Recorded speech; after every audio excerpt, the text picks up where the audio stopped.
cuyos títulos tienen la situación feliz de concitar el interés de la audiencia. Ángel, también muchas gracias por esa manera de titular, y por eso la primera pregunta que querías formularle a ambas, ¿por qué han decidido esos títulos? Repito, para mí, como fenomenólogo, es una pregunta enraizada literalmente en el mundo de la vida, ¿no?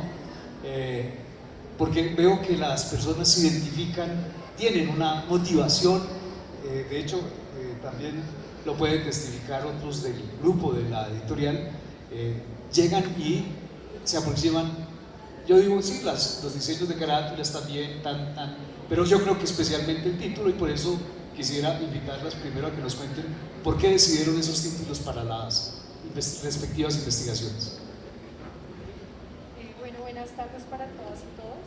Bueno, yo creo que para hablar de los títulos de los libros hay que volver a la figura de Carlos Arturo Guevara, quien en su momento en el doctorado estaba dirigiendo la línea de literatura y fenomenología, y entonces esa categoría de lo poético era muy importante para en nuestras discusiones doctorales. Entonces, en mi caso, el título pues tiene que ver con esa categoría principal de la investigación, pero sobre todo el subtítulo habla de lo que se hizo, y es pasar de la instrumentalización a la recuperación de lo poético, porque resume ese problema que uno ve en la enseñanza de la literatura, y es que en las aulas de literatura en educación básica, secundaria y media, pues la literatura se instrumentaliza y no hace parte de la vida de los estudiantes, sino que más bien es una tarea más, ¿no? Entonces se enseña gramática con la literatura, se enseña ortografía, pero no hay una vivencia estética.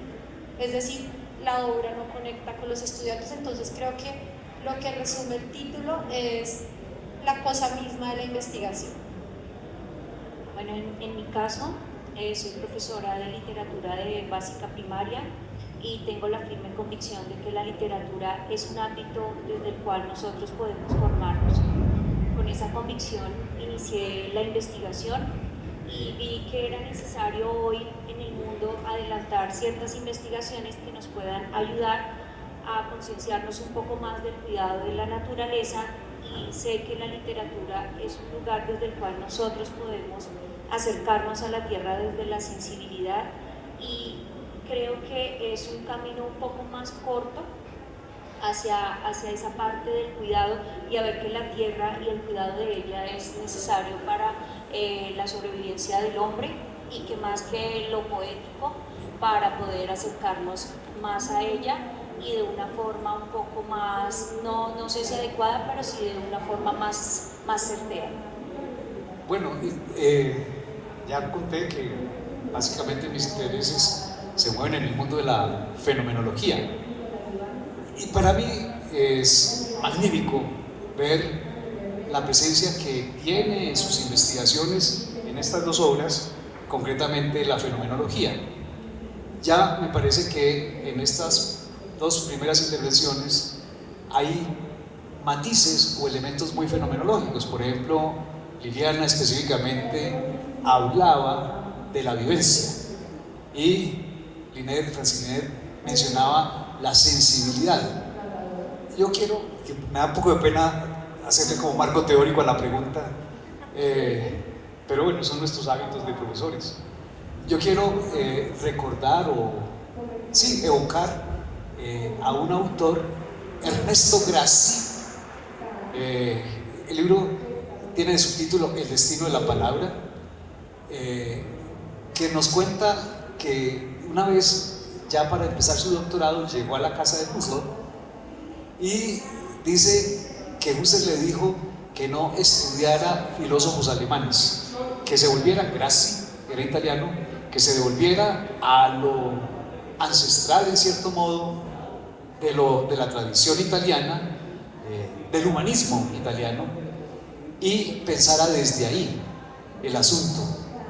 Yo sinceramente creo que lo que ustedes hacen es ponernos en el sentido o en la senda o en el camino del humanismo, o sea, de cómo, así como se puede tener educación matemática y hasta cierto punto sensibilidad matemática, se puede tener formación poética, sensibilidad poética. O sea, pongo ese marco de referencia para preguntarles cómo es que hace presencia la fenomenología en sus investigaciones. Bueno, la fenomenología en mi investigación hace presencia tanto en la parte filosófica como en la parte metodológica. Yo podría decir que la fenomenología es lo que me permite cambiar la mirada de la Tierra como ese objeto, como ese instrumento, a ese suelo, a esa madre, a esa arca que hace posible toda mi vivencia. Es el concepto de tierra en la fenomenología lo que me permite a mí pensarla como una experiencia a la que debemos retornar y como la posibilidad que tiene hoy la escuela y que tiene en sí la formación de básica primaria para retornar y volver a aquel estudiante a girar su mirada, a retornar su mirada acerca de lo que él es como humus. Ello respecto al concepto de tierra, también al concepto de lo poético. La fenomenología me permite ver lo poético no como un grupo de obras literarias, sino como aquella esencia y aquella dimensión poética de la cual no se puede alejar el ser humano. Así, yo podría ver la fenomenología como esa bisagra que me permite realizar las correlaciones o las relaciones entre el cuidado, lo poético y la tierra, que es un poco compleja de ver desde otro punto de vista que no sea lo fenomenológico. Asimismo, la fenomenología me permitió desarrollar toda la parte metodológica y poder observar cómo son esos modos en que acontece la tierra desde lo poético, para así pensar en un proyecto de una fundamentación de lo pedagógico. Bueno, yo quiero, antes de hablar de la investigación y la incidencia de la fenomenología en ella, es como resaltar que la fenomenología trascendió la investigación y está presente en mi práctica diaria de aula. Digamos que a partir de la investigación no volví a ser la misma, así como los estudiantes con la literatura no vuelven a ser los mismos, porque definitivamente uno entiende que si la literatura no se hace vivencia, simplemente es algo que no toca al estudiante. En el caso de mi investigación, pues lo fenomenológico está presente tanto en la parte de la fundamentación teórica, en la parte metodológica y en la propuesta que se hizo para el aula. Siento que en la parte metodológica lo que se hizo fue clave, porque como que con la fenomenología como método pasan dos cosas. O la gente se va muy hacia el lado de que la fenomenología puede ser cualquier cosa y todo vale, y la regla es que no hay reglas, algo así. O lo instrumentalizan tanto que se convierte en un conjunto de pasos. Entonces siento que lo que se logró allí en esta investigación es hacer como un equilibrio entre esa libertad que de pronto nos da la fenomenología para escoger o seguir el camino, hacer el método, pero también de una manera rigurosa, como siempre lo decía José, o sea, la fenomenología como ciencia rigurosa. Entonces ahí está como esa presencia de lo fenomenológico. Y en la puesta en aula, pues todo el tiempo se apostó porque el estudiante tuviera una vivencia de la literatura, que pasara a esa reflexión también de la vivencia, no solamente el momento mismo de la vivencia, sino ya la reflexión sobre esa vivencia que le permite constituirse y constituir el mundo que lo rodea, para pues pensar las cosas de una manera diferente. Yo quiero ahí decir algo, y es que hacer fenomenología no es tan fácil. A nosotros, o bueno, las investigaciones que les presentamos en estos textos tardaron 6 años o un poco más, yo diría. La fenomenología efectivamente es rigurosa, es sistemática, se debe hacer con responsabilidad, y es una cuestión maravillosa porque nosotros ya nos preocupamos es por esas vivencias que son significativas, y eso hace que nuestras prácticas como profesores, como docentes, cambien, porque ya nos preocupamos porque el niño o la niña tenga una experiencia originaria que pueda, por así decirlo, ser transformadora en cierta medida. Entonces, pues para el público ustedes van a encontrar las investigaciones en las que nosotros intentamos de forma rigurosa llevar a cabo el método fenomenológico en nuestro campo, que es lo poético y que no es tan fácil de realizar. pues otra cosa interesante es que nosotras, pues, como dicen coloquialmente, nos dimos la pela con autores fenomenológicos como Husserl, como, digamos, Heidegger, que era como, ustedes se van a meter con esos autores. Sí, y fue enriquecedor encontrar, por ejemplo, en Husserl, quien no habla directamente de formación, encontrar esas pistas que nos fueron mostrando hacia dónde ir. Entonces, como que a veces le preguntan a uno, bueno, ¿y Husserl, cuál es el libro de Husserl que habla de formación? Pues todos y ninguno, ¿no? Porque él nos da unas pistas que toca empezar a rastrear, como que pienso yo como en ese camino de Hansel y Gretel, donde van dejando como esas pequeñas migajas, esas huellitas que uno va siguiendo hasta encontrar la casa de Dulce. Era una casa. Bueno, eso fue como también un reto para nosotras trabajar con esos autores. Les presentamos nuestra casa de Dulce. Yo voy a buscar que estudiamos juntos. Por ejemplo, me parece a mí uno de los más emblemáticos libros de Husserl, a pesar de que hay mucha discusión sobre cómo editarlo, ya se preparó, ya está otra reedición de Ideas 2. Tengo muchos recuerdos muy vivos de cómo fuimos dando paso a paso la aproximación a ese libro, que en cierto modo expone con lujo de detalles lo que yo aprendí principalmente aprendí de mi mentor, de Daniel Herrera Restrepo, que conocer es vivir. Pero sobre todo hay que tener experiencia corporal, hay que tener implicada, por así decirlo, la plenitud del cuerpo para poder llegar a tener un aprendizaje o un conocimiento o una dación de sentido. Yo quisiera que nos contaran, nos dieran alguna pista fenomenológica, metodológica, de cómo hace presencia para la enseñanza de lo poético, para el aprendizaje de lo poético, el cuerpo, la experiencia corporal de mundo. Bueno, digamos que Husserl en Ideas 2 nos habla de Leib y Körper, bueno, no soy muy buena con el alemán, y es el cuerpo ya como entidad biológica, y Leib el cuerpo que siente, aquel que es portador de la subjetividad. Entonces, en la investigación que yo hago había unas categorías desde donde se pensaba o se miró lo poético, pero resulta que en el transcurso de la puesta en aula me di cuenta que el cuerpo era muy importante, porque lo que se leía y lo que leían los estudiantes y lo que escribían los estudiantes pasaba por su cuerpo.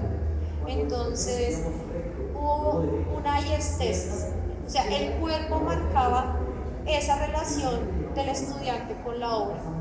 Entonces este poema lo sentí en el estómago, me decían, lo sentí en el corazón, sentí un nudo en la garganta. Entonces todo lo que pasó por el cuerpo, pues fue eso que quedó ahí sedimentado, ¿no?, para los estudiantes, y que creo que les ayudó en la constitución de sí y de lo literario, de lo poético. Bueno, en específico mi interés era desarrollar el cuidado de la tierra como cuidado de sí, y al final de la investigación me di cuenta que efectivamente lo que lo literario me permite es acercar al niño a la tierra desde la emotividad, pero mediado por la corporalidad. Es como lo poético se vive en específico en el cuerpo, y como esa vivencia del cuerpo me hace más cercano a la tierra. Me va a permitir leer un fragmento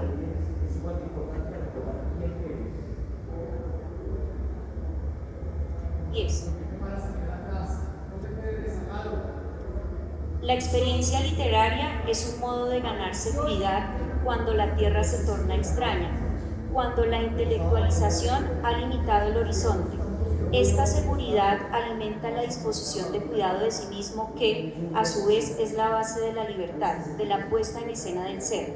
Se comprende así que la literatura es un lugar que permite desplegar las posibilidades del niño, de ser libre, en tanto afianza la disposición de cuidado de sí mismo, aportándole seguridad, certeza y cercanía con su esencia.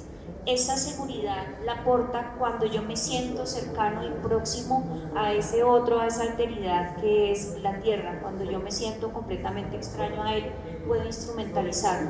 Entonces lo poético lo que me ayuda es a acercar mi cuerpo a ese otro que es la tierra. Incluso en el ejercicio de la escritura, el texto era casi como una extensión del cuerpo. Es decir, cuando yo escribo, y me acuerdo del seminario de Borges, donde tú hablabas de escrito en el cuerpo. La escritura hecha carne. Entonces es como que la escritura como una extensión del cuerpo, incluso el libro también como una extensión del cuerpo. Porque recuerdo las palabras de Husserl en Ideas cuando dice, es que un objeto deja de ser objeto cuando significa algo para mí. Entonces ese libro, que ya no es cualquier objeto, sino es un útil sobre el que tengo unas emociones, una relación, una vivencia, pues creo que también se hace una extensión del cuerpo. En la experiencia, en las experiencias poéticas, así se llamó la puesta en aula, que dice, el cuerpo fue fundamental, o sea, los sentidos. Incluso el olor del libro, los jóvenes recordando, por ejemplo, lo que sentían frente a una situación. Hablábamos de degustaciones literarias, ¿no? Entonces había una actividad que era degustar diferentes textos, ¿sí? Entonces creo que el cuerpo estuvo totalmente implicado durante todo ese recorrido.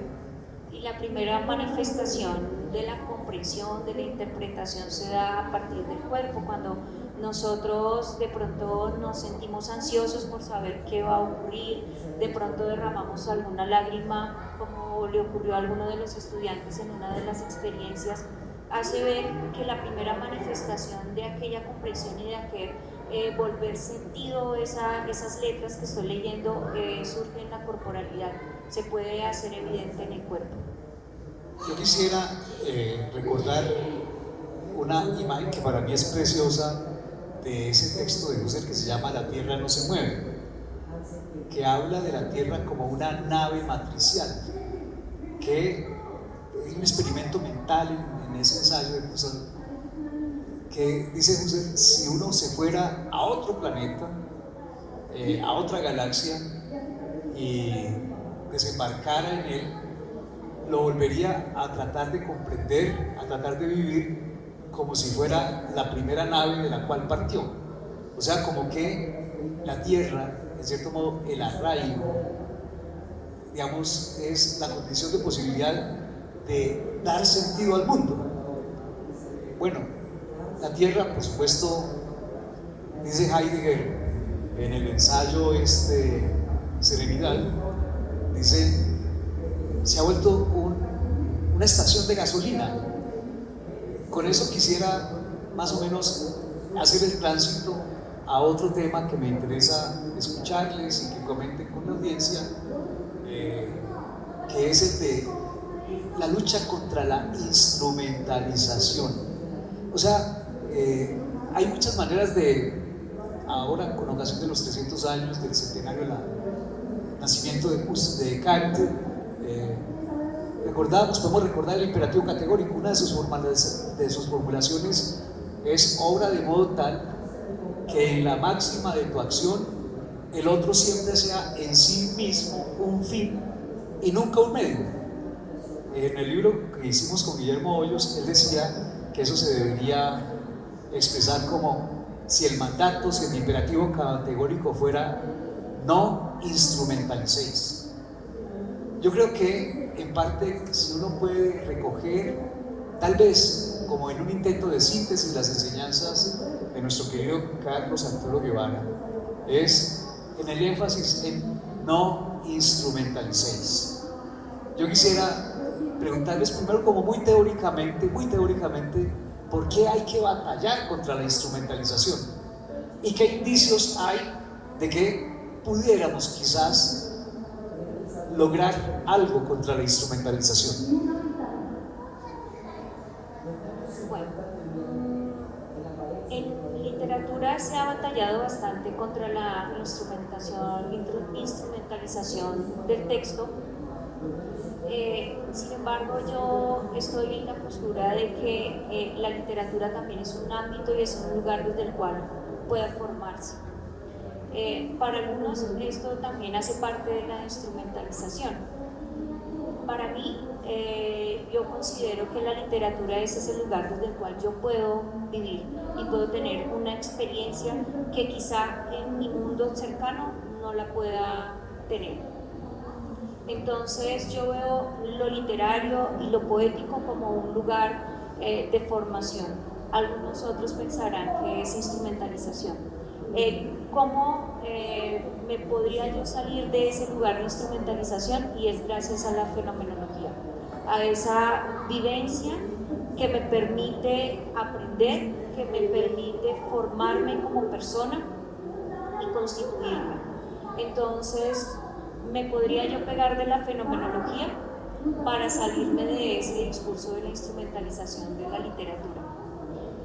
Considero que la literatura es un lugar en el cual se puede vivir emotivamente, es decir, es un revelador de emociones, y a partir de la emoción yo también puedo aprender. En muchas ocasiones, o en la mayoría de ocasiones, nosotros aprendemos desde la emotividad, y es gracias a esa emotividad que me permite la vivencia literaria como yo puedo llegar a desarrollar valores, en mi caso el cuidado como parte del cuidado de sí.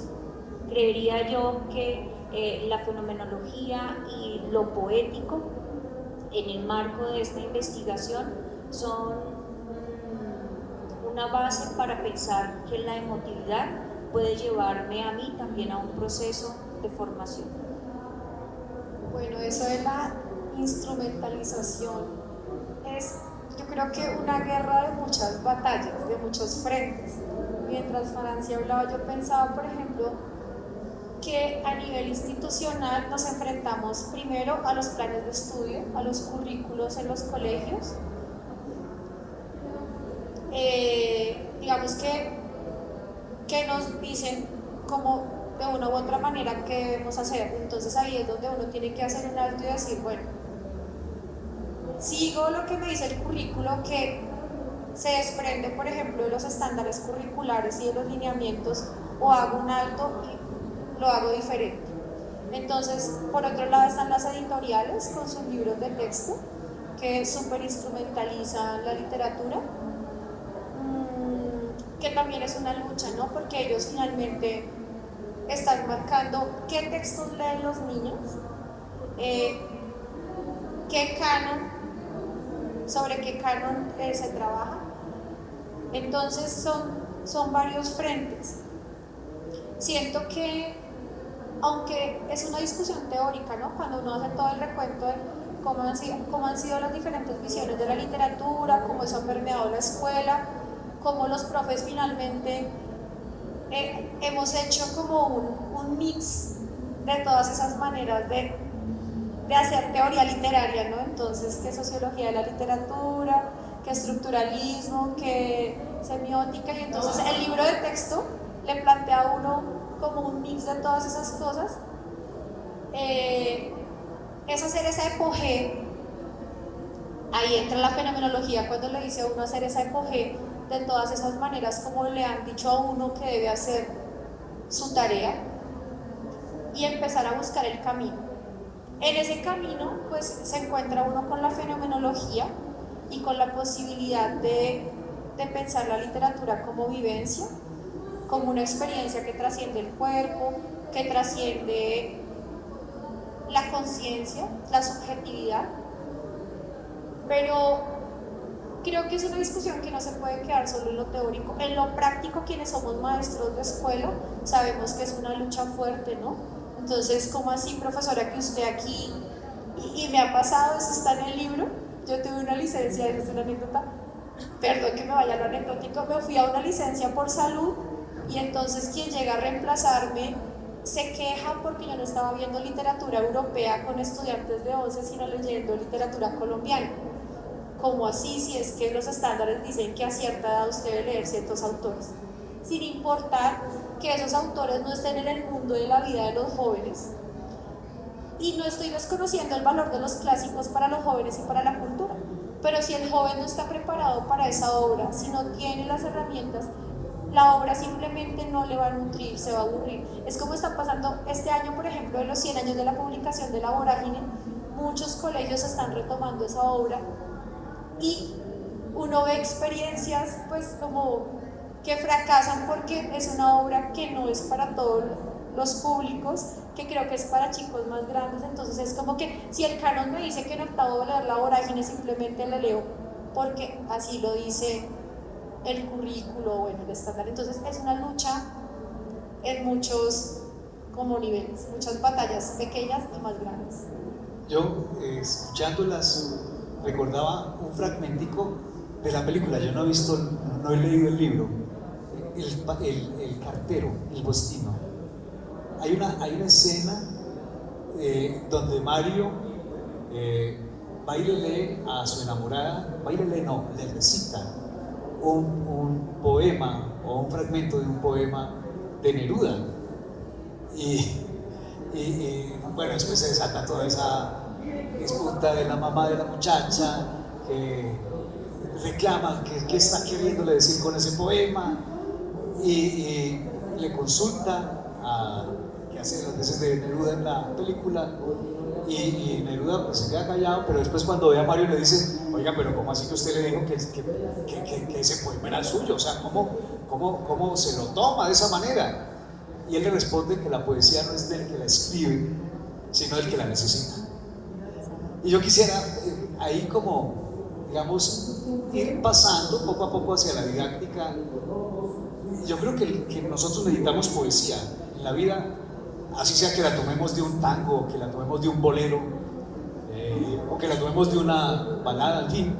Nosotros necesitamos poesía, en parte, como decía Dilthey, para que nos sirva de espejo del alma, en parte para situar nuestras emociones, comprender nuestras emociones.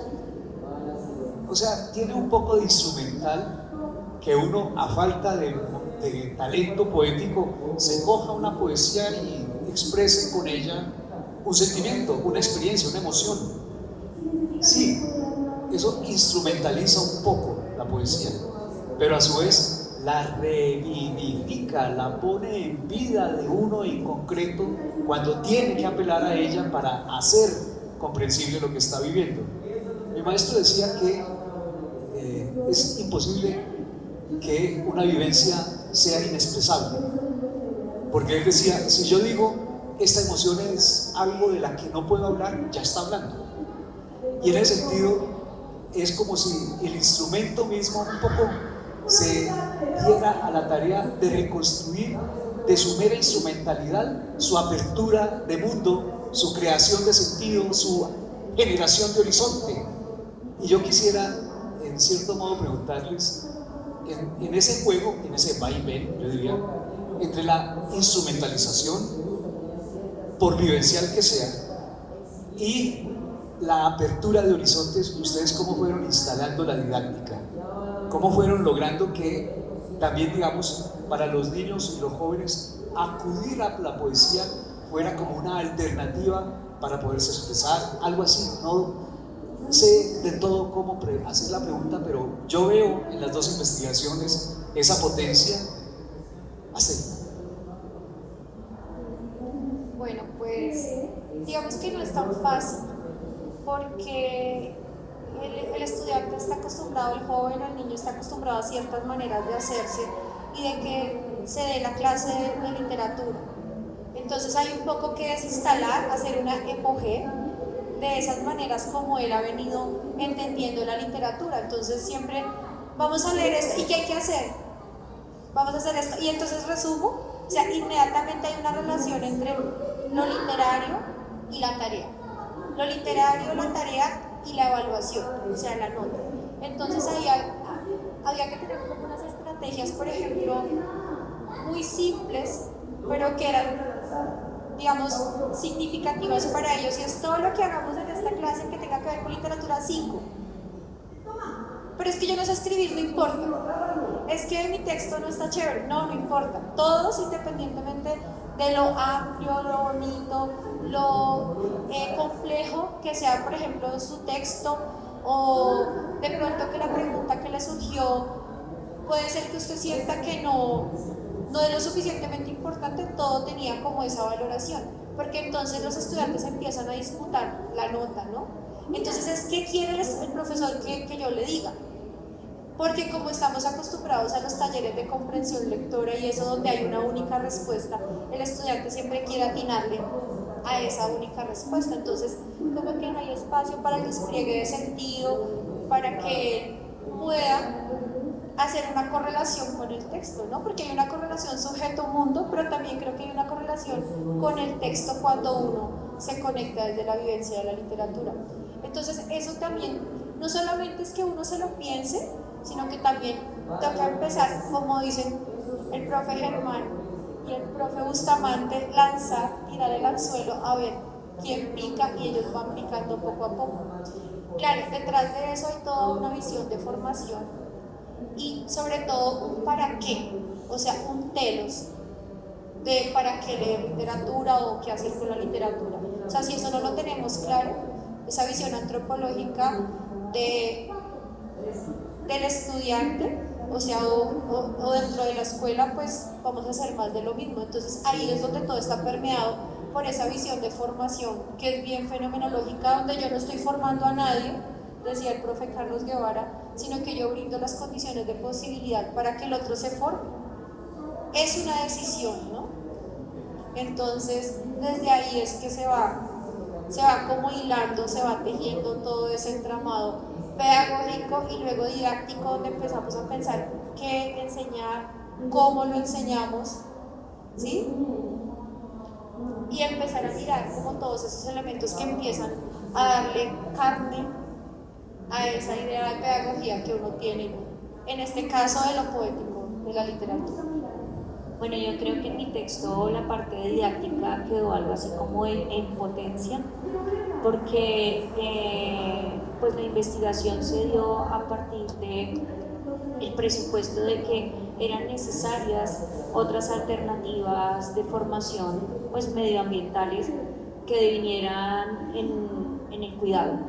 Dentro de ello pues pensamos que lo poético tenía grandes posibilidades, pero teníamos que revisar cómo era que lo poético podía hacer evidente una vivencia de la tierra o cómo en lo poético yo podía vivir la tierra.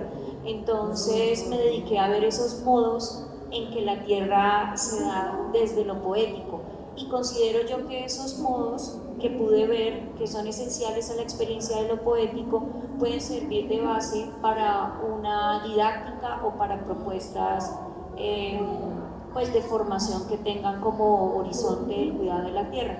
Entonces pude hacer evidente que efectivamente el niño desde lo poético vive la tierra de forma emotiva, pero la vive desde tres lugares: desde la corporalidad, desde la intersubjetividad y desde la temporalidad, como la tierra se hace carne en lo poético, tanto en el escritor como en el lector, porque no pueden abandonar esa experiencia de la tierra, esa experiencia primera de la tierra, tanto en sus escritos como en las recreaciones de lectura de sus escritos.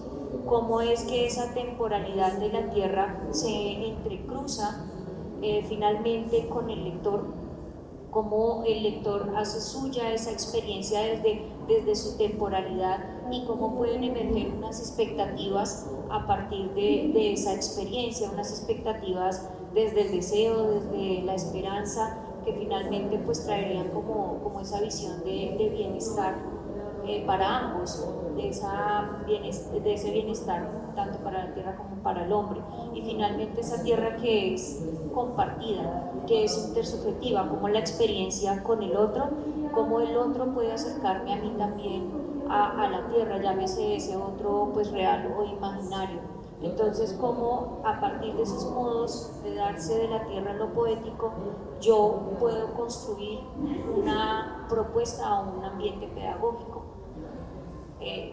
Tardé en describir esos modos, entonces creo que ahí quedó como, no sé, como unos tips didácticos para que esa persona o ese profe que esté interesado también en el mismo tema pueda construir esa propuesta alternativa que además es urgente para la escuela de la actualidad. Bueno, en mi investigación algo muy potente es algo que se denominó intersubjetividad ficcional, porque, bueno,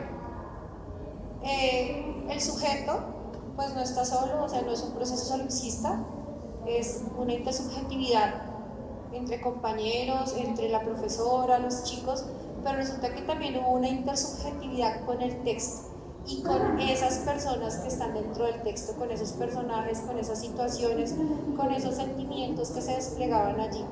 Y también esa intersubjetividad ficcional se dio cuando leíamos al otro, ¿no? Entonces,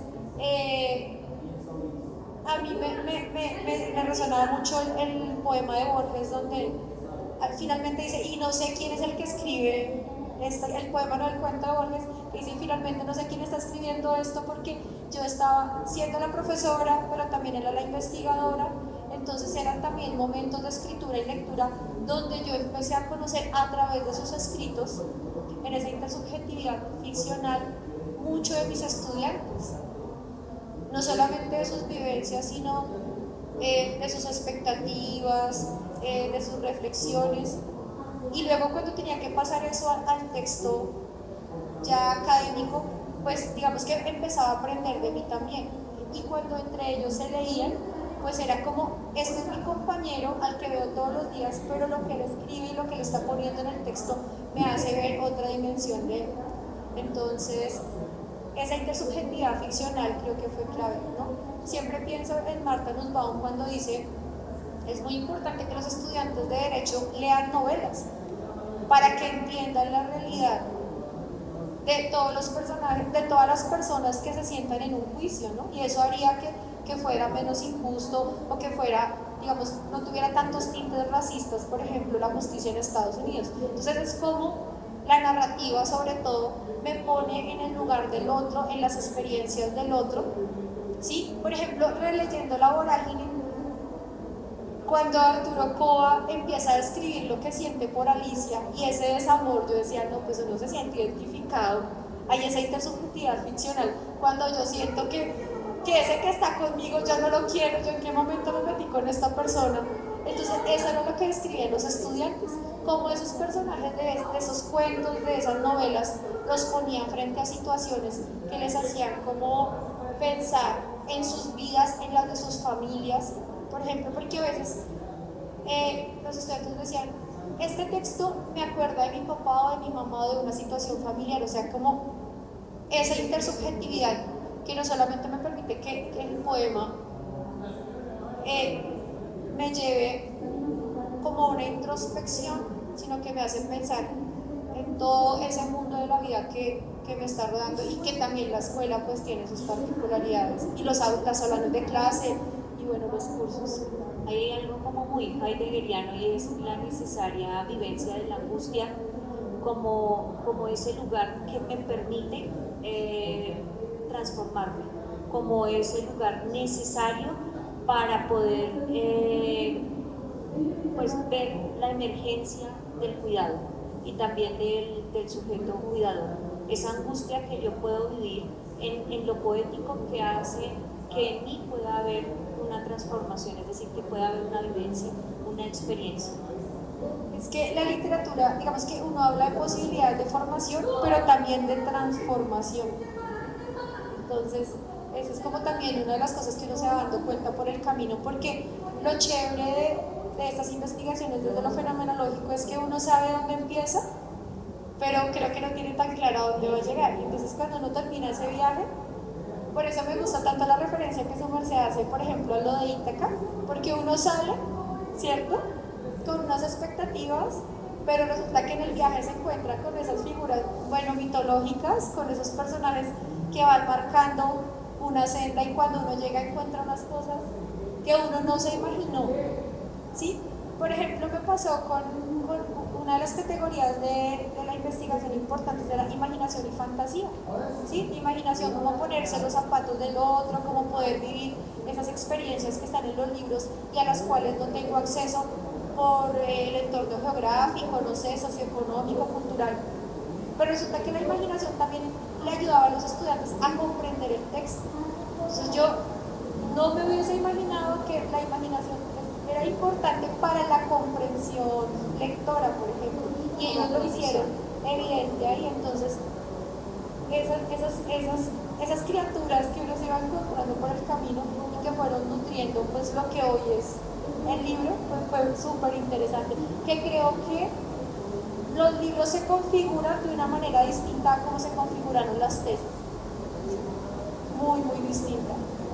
Como la imaginación, como la condición de posibilidad de la comprensión y de la experiencia literaria finalmente. Bueno, tenemos que empezar a despedir esta sesión. Yo personalmente me siento extremadamente a gusto. Quisiera evocar a una amiga, Elsa Siu. Quisiera evocar que también su tesis es sobre el cuerpo, concretamente ya no es la enseñanza de la literatura o de lo poético, sino de la filosofía. Para cerrar, yo quisiera invitarlas a que nos cuenten qué decir del libro de Elsa, que tiene como viñetas de escenas completamente didácticas en las cuales aparece la corporalidad, aparece la configuración de sentido. Quisiera invitarlas, que las he visto, a que nos muestren, a que nos digan una viñeta de cómo fue el trabajo directo, didáctico, una experiencia de aula específica, que ustedes digan esta experiencia didáctica específica con las y los estudiantes, esta experiencia marcó el destino de la investigación.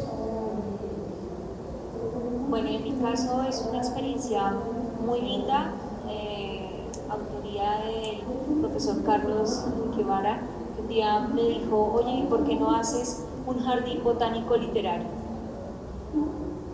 Y pues yo al comienzo creo que conversamos con Liliana y pensamos, bueno, ¿y cómo se va a hacer un jardín botánico literario? Y comenzamos a darle forma a la idea. El Jardín Botánico Literario se desarrolló en la institución educativa Nuestra Señora de la Gracia, sede de Santa Elenita. Allí hay bastantes espacios verdes y comenzamos con los niños a realizar una lectura, denominamos una lectura fenomenológica con ellos, en donde lo más interesante era la vivencia y la experiencia.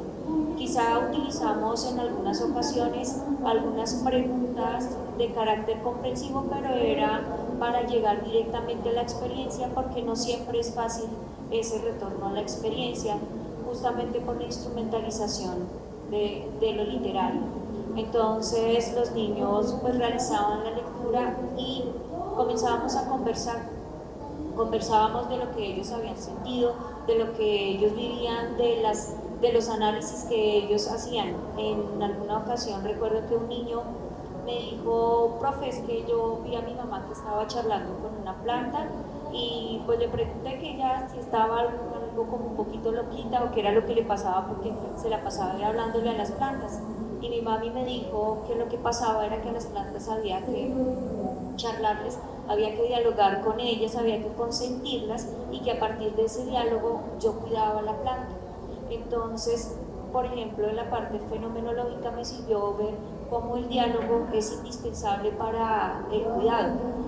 Esas charlas que yo pude tener con los niños en ese ambiente pedagógico denominado Jardín Botánico Literario fue lo que me permitió ver cuáles son esos modos de vivir la tierra desde lo literario.